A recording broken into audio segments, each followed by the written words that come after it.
This is a show about facing fear, unlocking courage, and taking action. Courage isn't necessarily a daunting thing. It's going to give you more purpose. It's going to give you more drive. It feels like making a courageous decision is going to get you closer to who you aspire to be. It's knowledge plus faith plus action equals courage. And we just said, like, if this strategy is the Texans made by Houston, Houston's the priority. So let's start making merch that reflects H-Town H first, the club second.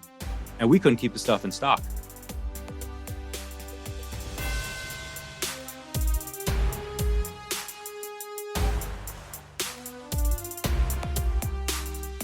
About 4 or 5 years ago, I interviewed a guy named Joe Belezzo. Joe's out here in San Diego. I mean, he's a badass. I mean, he's like a specialist in the ER doctor space, like emergency medicine. And he has pulled off stuff that no one's ever seen in the emergency room. And it was an ECMO tool that saved a dying patient. And like, when you do that, the belief is through the roof, and his team believes. And in some odd, crazy way, when I think about the Houston Texans and I think about life before this year, I mean, there was a serious emergency. There was a absurd emergency. This team was being rolled into the operating table. I mean, he would not be named with the quarterback fiasco. You had J.J. Watt retiring somewhere else, although I love what he did and how he did it. He's a class act. You needed a new coach. Lots of changes in the front office. You come in as well. You draft a pretty damn good quarterback, it sure seems. I mean, you're good, Doug. I've seen where you come from, but are you that good? Like, did you have a crystal ball that this was going to happen like this? I'm good luck, man. What can I say? I'm good I didn't luck. know you're a leprechaun. You know, I can be anything they need me to be as long as the paychecks roll, right? Oh man. Yeah. Well, I had to start. I had to start there just because it's really cool to see. You know, we always say, you know, this is shameless. Like, we always say courage brands win, you know, and you're somewhere between a coward brand and a courage brand. But in sports, winning really does help. Winning sure help. I mean, imagine, you know, I looked at last year, and these poor fans in Houston, they saw 0 wins at home. 0. 0-7 at home. So let's rewind. Talk to me about when you were approached on the job. You know, you had been in the other football, right? You've been in football. The proper football, yeah. And you know, you were the CMO of the LA Galaxy. Before that, you were at Philadelphia Union. I mean, you've been in sports for a bit. You were at Under Armour before that. And when you get the call, or you proactively put yourself in a position to get the call, are you like, yes, NFL? Yes, I don't care that I was on the East Coast and now the West Coast. I will go where I need to go to put myself in a position to be successful. Like, walk me through all that if you don't mind. Yeah, for sure. It's been a magical journey, right? And you were part of that journey in LA, right, where we first linked up. So I'll tell you this: being a sports marketer in America, and maybe you want to call it the pecking order, you know, whether it be formal or informal, of that, as a CMO in MLS, I felt especially through the work at Philadelphia Union, that I was a well-accomplished sports CMO. And then obviously took my talents over to LA to try to help them. And what you'll find within the marketing world in sports, whether it be peers or whether it be recruiters, you really feel the pecking order of like, oh, MLS, you're like the bottom, right? Oh, you could be a good marketer in MLS, but that doesn't mean you're a good marketer in the big leagues. And you would hear that time and time and time again through various sources, right? And for me, maybe it's the Philly in me, that built a giant chip on my shoulder, right? Giant chip on my shoulder. I was like, no, like, it's actually harder to market in MLS than it is in these other leagues, because you're fighting for mind share in the smallest growing sport. So part of it for me was maybe that professional satisfaction of, I got to make it to the NFL, right? For the snobbery that does exist within sports in the recruiting world, like, let me show, like, I can be desired at that level, right? Biggest league in America, arguably the world, with Premier League, right? Like, let's show that I'm that caliber. So one was kind of my own thing, right? Two is, you know, as a fan, maybe my two sports are football and football. So as a passion play, right? Awesome. Like, Yeah, I get awesome. to work in both footballs. But third, I would say kind of how this recruiting process went is what this job was actually all about. And I know we're going to dig into this a lot when we talk about Courage Brands and our transition. But when I got the job spec, it didn't even name the team. It basically just said NFL team doing pretty strong in revenue, but they want to think about everything. They want to question who they are, their positioning, their belief system, how they manifest in market, how they relate to fans, how they brand, how they do all these things. And if you look at my career, whether Under Armour, MLS teams, essentially what I do is like I drive change, right? At the end of the day, it's what I do over 20 years. I drive change. I help organizations think differently. And so when I saw that job spec, I was like, sign me up. That is a job spec to have, right? Check that NFL box, check that, what I do well, change. And then third was interesting when they finally told me the team, because all your little setup here of like, woo, Texans been through some years, right? As an NFL fan, I was like, wow, okay, like there's a lot of work to be done, right? And that's exciting for someone like me. I was about to say, like, it's almost better, right? Than Yeah. right? Like, you don't want to hear. Well, I mean, maybe you want to hear Patriots now, but if you had a time machine, Patriots 5 years ago, it's kind of like, wait a minute, what do I not? I know you like a challenge, and I'm sure it felt like, yeah, I could do something with this. Yeah, big one. And I think, if you go through my interview process that took a few months, whether it be with the president, Greg Grissom, or with our CEO and chair, Cal McNair, it proved very quickly they meant it. And they had started a change process well before they started trying to find an executive for marketing. And they had essentially internally, unbeknownst to anyone, rebuilt the culture, rebuilt the philosophy, rebuilt what we believe in here. And they were just looking for the marketing person to kind of bring in and manifest it outwardly. So I could just tell you a perfect storm of all those things together, including the work that had been done for a year or two before I got here to reset culture and vision. In the spirit of it's not going behind the curtain the wrong way, but in the spirit of let's assume the audience doesn't understand how it's not their fault. Like they just show up on Sunday and watch a game, right? Let's say they don't really understand how the front office and football ops, like, can you kind of pull out the old org chart and explain how in a lot of organizations in sports, it's kind of two orgs attempting to close the gap on one. Can you just sort of like articulate these universes? Yeah, regardless of team I've been at, right, there's always the sports operations and business operations, right? And depending in sport, it's all structured differently on the sporting side. But on the business side, right, typical setup. You've got a chief business officer or president, and under that is all your administrative functions, your revenue functions, your marketing comms, community functions, and all those things. And in your ideal org, they're all working together, right? They all have common vision, common goals, aside from just win games.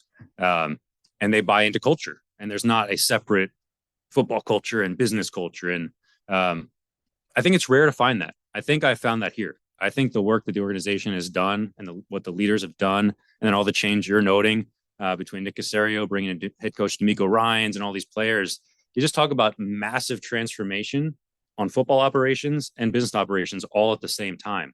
And having kind of Cal McNair cascade that vision across both of us, it's just the perfect marriage of timing that you've got two very different functions, each rebuilding at the same time. That's special. That tends to not happen. One tends to operate better than the other. One's set in their ways and one's not. And in this situation, you've got leaders across the board saying, let's create the new Texans under Cal's vision. It's crazy good timing. No, look, I've seen it. I've seen sports organizations, and I'm not here to call anybody out, right? But like, the gap is real. The gap is real, and there's a lot of head nods, and everyone says the right thing. But at the end of the day, the athletic, not the business at side, it's the sports.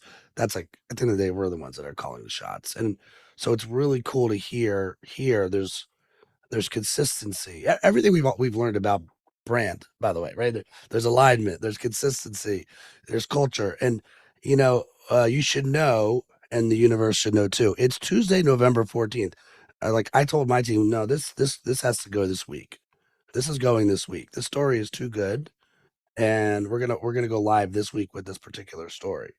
And the reason I feel that way is like everything is lined up. Like D'Amico Ryan's story is a great story. Here's a guy that was drafted by the Texans in the second round. Like I think he wins Defensive Rookie of the Year. I think he went to 2 Pro Bowls, and it's odd that now you have to go look at the Raiders, and you look at Antonio Pierce and his love of the Raiders, and it's like, yeah, this when we talk about courage, we talk about knowledge, faith, and action. We talk about the faith, and faith is belief. And so here's a guy that believes, and they believed in him, and they believed in him again. And how is that like? Again, I know there's two universes here, but how is that sort of? Are you feeling that energy right out of the Oh, gate? absolutely, absolutely. And it's amazing when you can actually work in an organization that can recognize how we help each other directly and indirectly, right? So if you look at what happened in our past season, as you noted, our win at home record, I appreciate you starting that way. But a rough year, right? Right, and Come then we win on, the last man! I game of had the to start. season. Had to go there. We win the last game. Everyone says to lose the last game. It affects the draft, all those kinds of things. So fan sentiment, right, ending last year is at an all-time low, right? So it's crazy to see that's where we were last January. And when we talk about how both business and football help each other, right? If we don't select who we select as head coach, you don't get that immediate bump and vibe from the fan base and city and endorsement and belief right away. Now, we could have gotten another very qualified coach, but for the fact he's one of our own, for the fact that he is already beloved by this city because of his performance to show up for H-Town back in the day, for the fact that, yeah, he's a young coach with a lot of swagger and confidence, and people love his personality and endorse him from the jump, that gave us as the business side juice way earlier in the season to gain interest, to re-engage fans than necessarily waiting for April for the draft, right? So we were able to draft off 2 months of excitement with D'Amico being hired that we wouldn't have had otherwise if it was just another coach that may be a good coach, but not as familiar or endorsed or supported by the fan base, right? So then you see what happens in draft. And yeah, you know you're going to have picks. We know we're going to have a good amount of picks, but no one expected us to go 2 and 3 back to back. So then you could just see the avalanche of fans support and endorsement for those two guys, right? Between Will and CJ, not having played a pro snap yet. Head coach who hasn't been a head coach yet in the NFL, right? Coordinator level. So without winning a single game since that last January, the amount of positivity that we'll measure through sentiment, we'll measure through social media, we'll measure through PR capture that happened over 2 to 3 months because of football moves, incredible, right? Absolutely incredible. Our job as a business is to capitalize on that momentum when we have it, right? And we sure as heck did, and we're going to continue to. So the two arc well off each other. And then if we kind of maybe flip that tail a little bit and say, how is the business helping football, right? Really, you can talk the brass tacks of the sports business, right? We're selling tickets, right? Because of too many prolonged years of not enough wins and some player stuff, the stadium wasn't full for the past couple of years. Now we've sold out our first 5 games. And it takes work. Like, this isn't just like, oh, tickets are for sale and they evaporate. Between digital advertising, between all the emails, between having a group sales department, a full season ticket department, all these people selling tickets, that's how we get the building full, right? So now the players can come into a game day and within a year, the building's full again, right? So they feel that energy, they feel that excitement, that helps them play. That's the right environment. So that's how we help them. And then I got to put on my little marketing hat and throw some credit to the marketing team too, right? Like, we're going through a rebrand. We're going through having new uniforms next year. And it's the first time the Texans have ever changed their uniforms. 20 plus years, first time. So now, maybe we got a cool, badass, tough, swaggery look for next year that matches the persona of this young, swaggery team.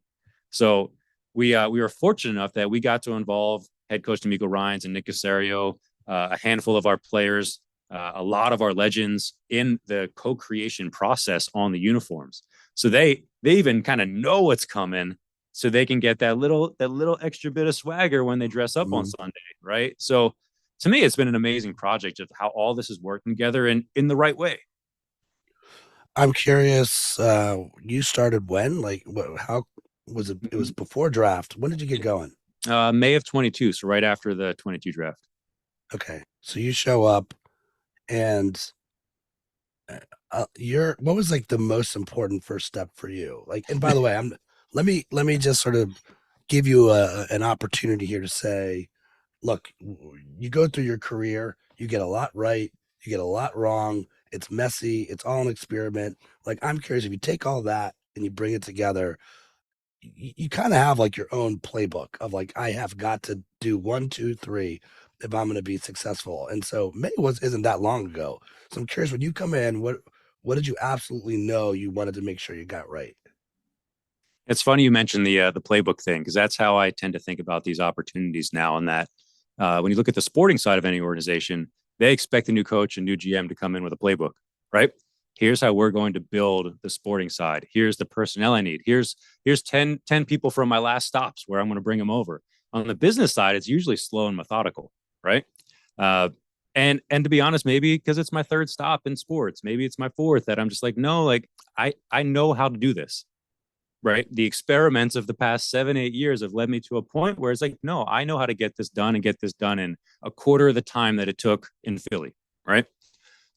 So I do come in with a playbook now, and I do look at key personnel, and I look at all these things the same way. And for us, again, knowing what my brief was essentially through the interview process was first get the positioning and the vision right. Where are the Texans going? Who are the Texans 2.0? And if you get that right, not to be so much full of brand smoke, but if you get that right, that drives your creative, that drives your content, that drives your digital, that drives your broadcast, that drives your community. It drives all those things. So I knew coming in the jump, we had to figure out what that was. And for me, maybe it's been also a change in methodology. Is a lot of people say, well, fan insight is important, right? Hear the fans, and of course I've bought into that over the years and I've done it. But on this stop, it was day one. It was, how do we talk to as many fans as quickly as possible? How do we hear what they're talking about other than just the wins and losses, right? And we had some pretty clear takeaways from talking to fans over the first 30 to 60 days at the organization. And what it really came down to is them saying, like, y'all feel old. Y'all feel dated. Y'all don't feel like part of Houston. Y'all don't feel like part of H-Town. And if you look at it, it made perfect sense, because our marketing strategy for the first 20 years was centered around Texas football. Nothing to do with Houston, nothing to do with the people. And there were some things we had to sort through here of like, we've been a very charitable organization. We've donated about $45 million over the past 20 years. And there was a thought at the time that that meant you represented the people and took care of the people, community, and culture. That's just money, right? How does the club reflect them was where we were failing. So to me, like, that first step, critical. Fan feedback, talking to fans, as many different fans, not just season ticket holders, how quickly you can do that. And I will say the only other big swing and change this time around was within that 60 days, I sat our president down and our CEO and chair down, and I said, I have the answer. Let me make a pitch. I could spend 8 to 10 months validating all this for you, or I could do it in 30 days in a different way. And well, lucky my pitch went well. Well, I mean, pull the Berman string here. I mean, that is courage, right? And we always talk about that. Now we're at the knowledge piece. It's not faith in action without knowledge, which is a reckless move. You've been doing this a while, right? And I also like how you said you're talking about H-Town. It feels, anytime I've seen it go right, just to use the two examples, and the from too, right? The from was, you donate money, which is really, money goes down. And you're like, we did it. Versus the two is, you have to integrate yourself in with the fans. It's one and the same. You're in it with them. So as you think about, I mean, you've now been in Houston almost 8 months, almost 7 a year and a months? half. Almost. Oh, yeah. Wow. Okay, you've been there a while. Okay. Yeah. So let's go nuanced on H-Town. Like, when you think about, persona world and the niche, like the different, I don't know if you call them boroughs down there. My New York is showing, but like, what talk me through a little bit of the different types of personas, the different types of communities. I want to hear a little, like, the fun color of the city. Yeah. And it's fun is because this is what I heard from people, right? This is not Doug's interpretation of H-Town, right? So there are a couple key themes of what people were telling us, regardless of what kind of fan or resident you were. One is, a lot of cities say it, but I will say it is very true here, is the celebration of diversity, right? We are arguably the most diverse city in America now.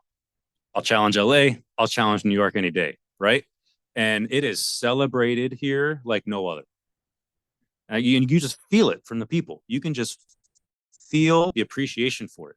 And that diversity has has become very tangible in the community when you look at things like the arts, you look at things like the food scene, you look at things like the music scene. And I point those out because when you talk about resident value, right? How do they value things in their community, in their city?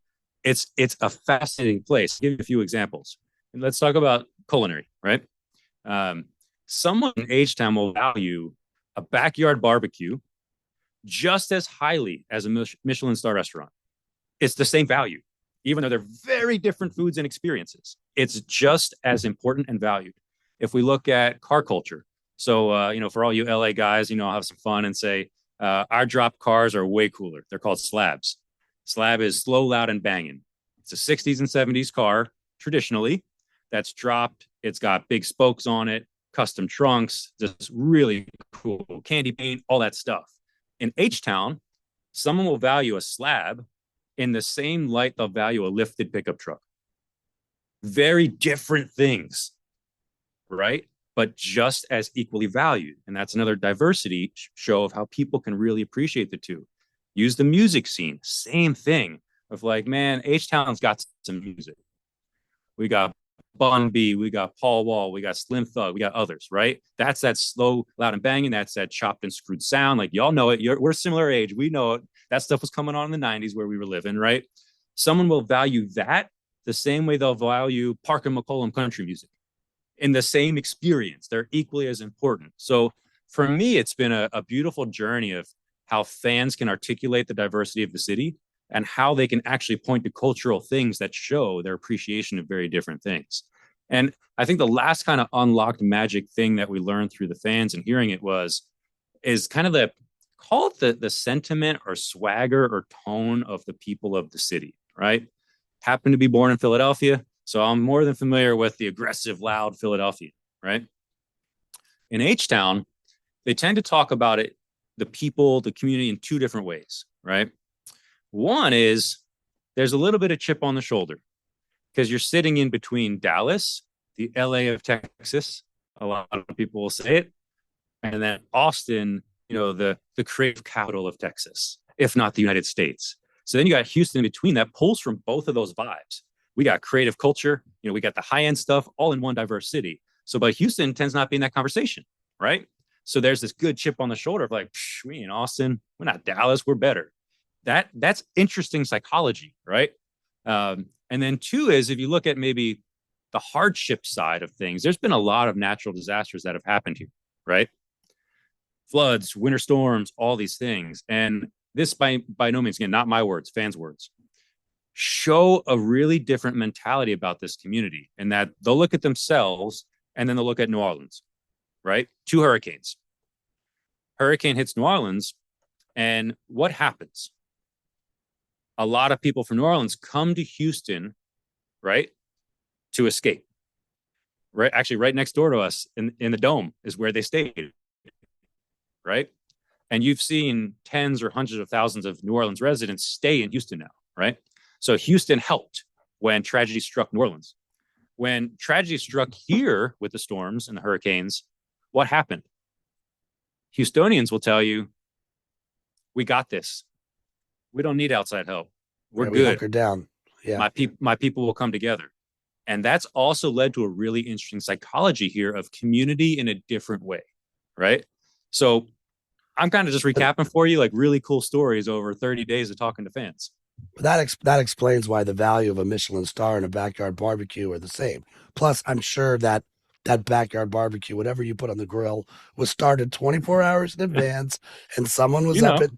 I do know, and it's cool. It's cool to see in here. And by the way, by no means are we vilifying New Orleans or anybody that was no. That shit was real, no doubt about it, right? It's a good story just about the psychology of a Houstonian and how they view tragedy, helping community, even if it's not your own community. And it's a really good lesson here. The chip on your shoulder, though, and I'll call it we'll call it as a brand guy, as a writer, the silent swagger. It's a silent swagger. It's not totally silent, right? You kind of like I visually remember CJ getting drafted and watching him walk the tunnel, and you could see him thinking, like you could see him processing. And it was sort of a combination of, like, if there was a cocktail of his emotions, I'm like, oh, he's pissed and he's pumped. He's both. Like, he was pissed he didn't go one. That's what I felt. Uh, this has He's a nothing to competitor, do. right? This has Competitor. nothing to do with what happened in Carolina. What I saw was a guy ready to roll and ready to go, and it's so cool to see that. That's that, hashtag silent swagger that you could feel from him as he was coming out the tunnel. All right, so H Town, you got, and again, the new brand is coming. That's very, very cool. Yeah, it's crazy, man. 22 years the Texans have been around, and it's you're so close to it, and obviously you get like 4% of my brain because like we're all busy doing our thing. But when you said it feels like old money 1.0 Houston, that does make sense to me. But you can already feel the shift on these. And we're only as good as our choices, right? So the choices that are being made on both sides, front office, with the team, it's very, very cool. So let's just this is not a bad luck thing, but let's just say the club loses the next 5 games in overtime. Terrible thing to think. Terrible thing to think. Come on. It ain't gonna happen. It's not gonna happen. It's not gonna happen. But the point I'm trying to get to is your job gets harder. Your job gets harder when the team doesn't win, right? Fair. Harder, easier. The way we try to look at it,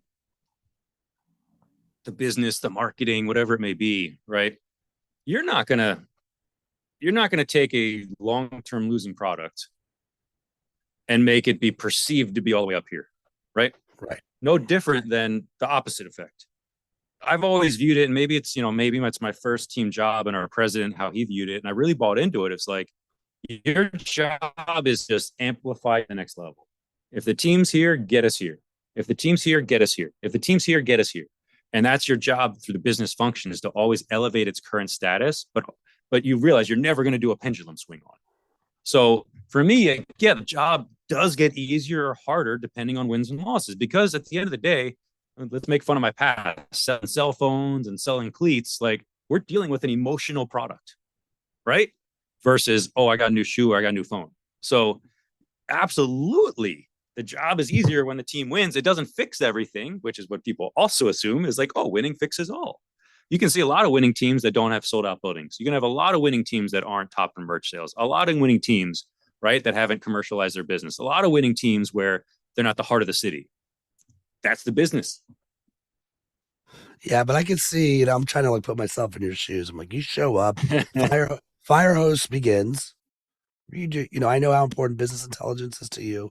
I know you're going to do your homework. I know you're going to have the data side figured out. You're going to extract what you need. I just know from conversations we've had. But I also think, all right, let me think. If I'm Doug, and this isn't just Doug, right? This is the whole front office. This is all the leaders. There's an arc.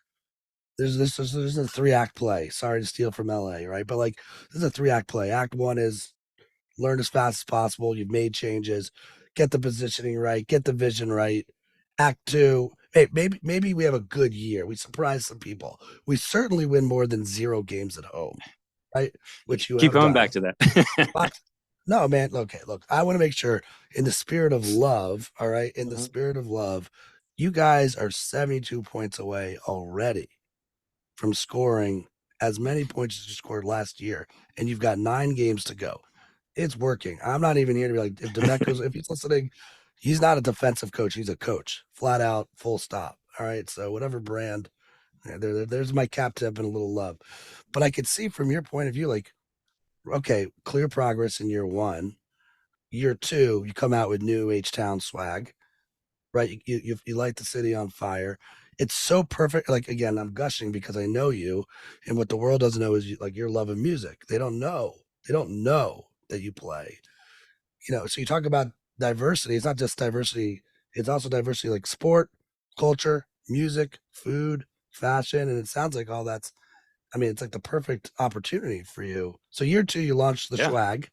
You bring the swag. You bring the swagger. Yep. Year 3, you guys win the Super Bowl, right? I mean, That's a better tune. I appreciate that one. Yeah. Yep. Yep. all right. Well, one of the things I know from our conversations, you've now been in sports organizations long enough where you can step back and you're trying to make organizations as efficient and as effective as possible. And I think in past lives, you had, and call me out if I'm wrong on this, right? You were a chief marketing officer, but you're full brained. Like you understand creativity, you understand business. And so I know revenue was always important to you. You'd always ask, right, hey, this doesn't make sense to me. If I'm going to do this, I need that. And for whatever reason, it was always blocked or it would never happen. It never happened as fast as you want it. But I see, your title here. It sure seems like we're on our path, right? Marketing officer, ticket sales officer. Is that accurate? Yep. Yes. Yes. Yes. All right. So Yeah. in the interviews, what did you ask for it? Did you like, here's why I feel this way? Yeah. Great question. And maybe I'm showing my cards even more. So that's why I'm on with you. Through the recruiting process, I was just like the organization was very transparent about where they were, where they thought they might need to go, how receptive they might be to going places. I was really transparent in return. And I had said like this, and this will be my third CMO stop. My dream, my aspirations are to run the business side one day. And eventually I need to start working more on the revenue side for that to happen.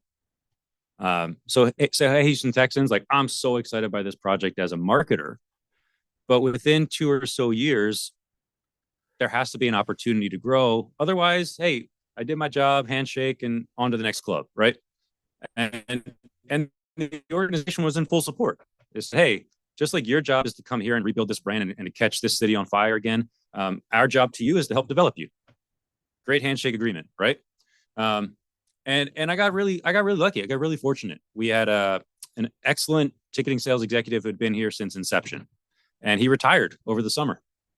And in that process, that created opportunity. And the opportunity was with myself, the president, and Cal's just to discuss, is there a possibility I can grow maybe a little bit earlier than we had discussed?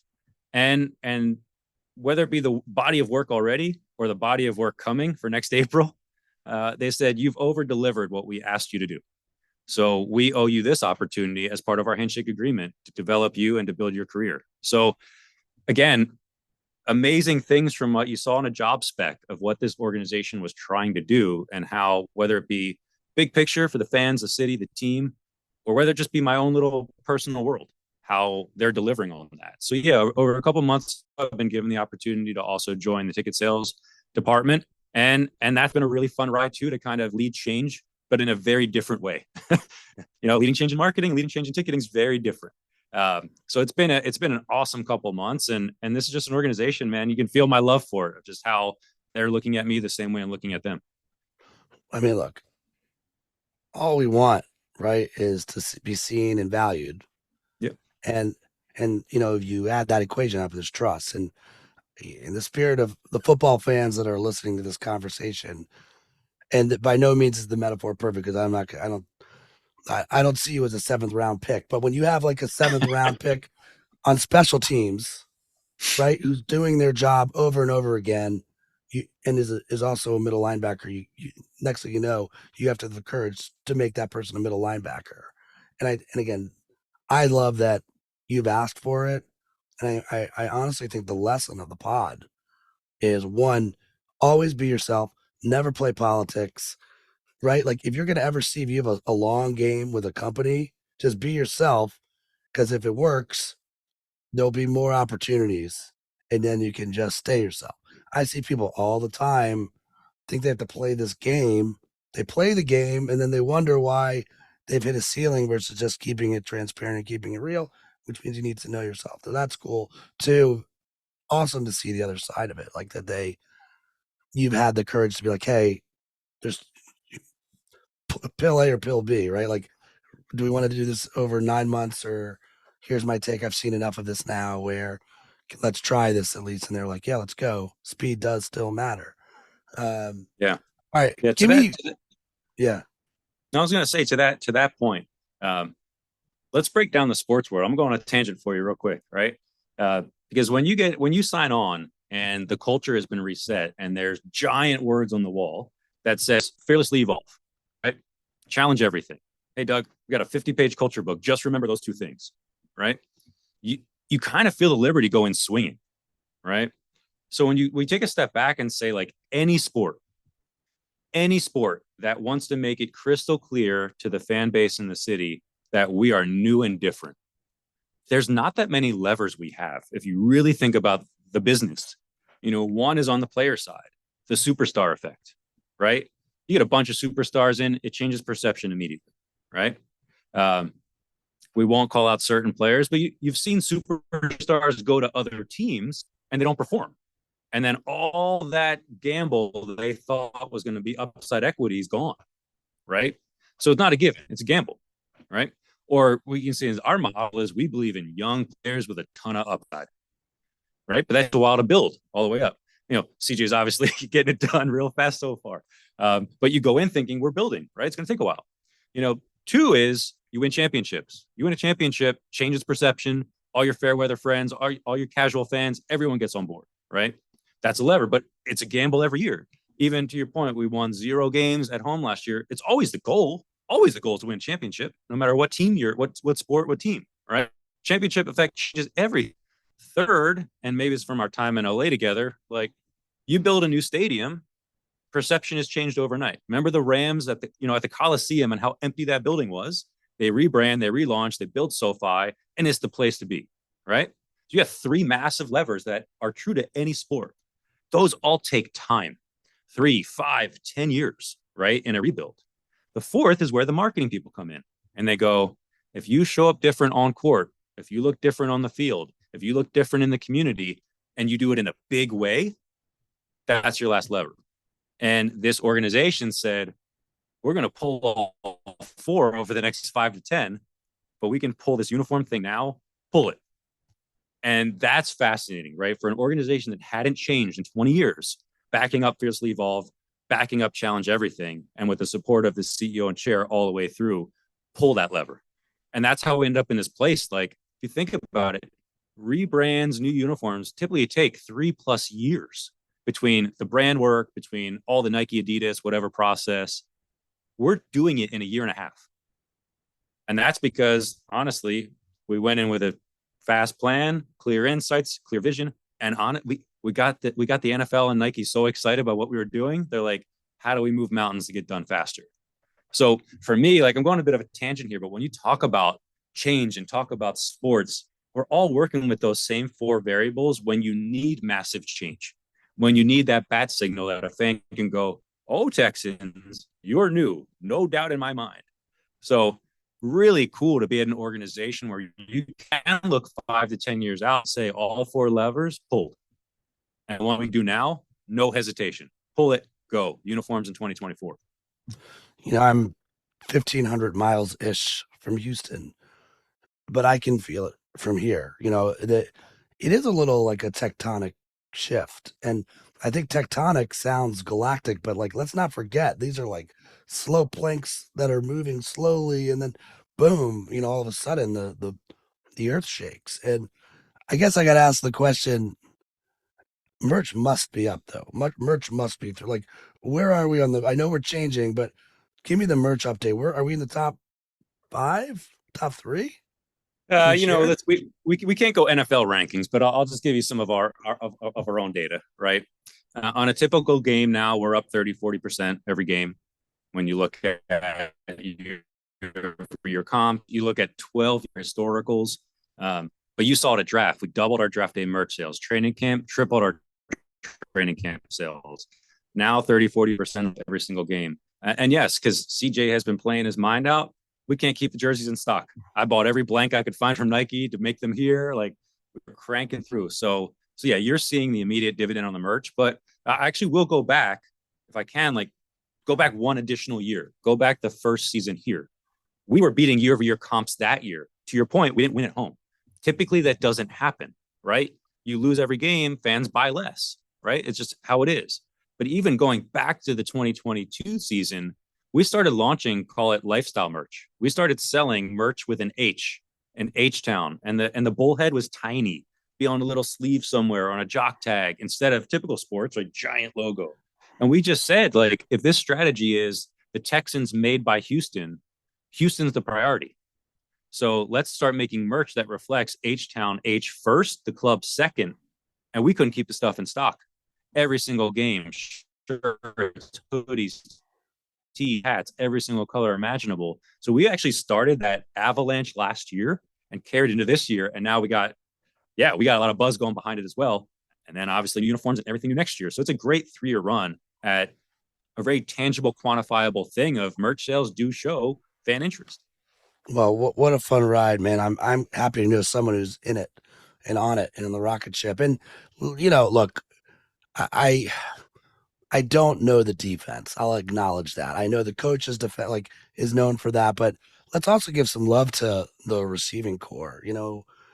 I think when you think of Nico and Tank and Noah, nobody gave them much love either, and here they are all like dominating and performing really, really well, right? So it's CJ and company. I'm sure CJ would be the first one to say that. Obviously, the tight end as well was from the LA of Texas, right? Who moved over.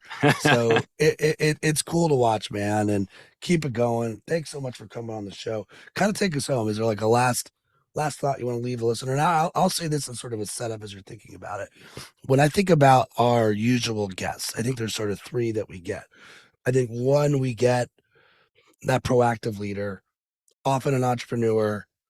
It's very lonely to be them. They're doing what they can. They want to push. I think second is somebody on the up and up. It might not be first job, but they have it. They've got it in them. They're curious, right? They want to be great. Maybe they haven't found that mentor or that like leader who can give them their opportunity, but they're learning. They're constantly learning, and they may look at the podcast as a learning opportunity. And then I think the third group is probably like the topic du jour, right? So the topic du jour is like, oh, NFL. Like we had Tim Ellis on earlier this year. Now you're here, right? It might be sports fan. So like they love sports. Maybe they're from Houston. They're from H-Town. So knowing that those are the three main personas, how would you take us home today? How would I take it home? That's a great curveball for me, or audible, whatever you want to call it, with your sport. Those are really interesting archetypes, and I would say, let me do a quick self-assessment. I'm probably a little bit of all three, and that it took me quite a long time to realize that and to accept that. We are all confident business people, but we're all human, right? And it takes us a while to have that self-awareness and self-assessment of who we are. And if you know who you are, you can find the right culture and the right organization to help you blossom, right? And I probably didn't know that till very later in my career, to be able to say, this is who I am. I lead change, and leading change is tough. Anytime you lead change in an organization, maybe to your archetype number one, half the people are going to despise you because you're changing their world, right? Half the people are going to love you because they're eager for change. And it's probably taken me to my third stop in sports to go, I'm okay with that. I'm okay if half the group doesn't like me. And I'm okay as long as we get better. And I've got some really fun, great stories of some of the people who've joined me here in Houston, that maybe some of those people even were people at my former teams who didn't like me for the first year or two when I got to their organization.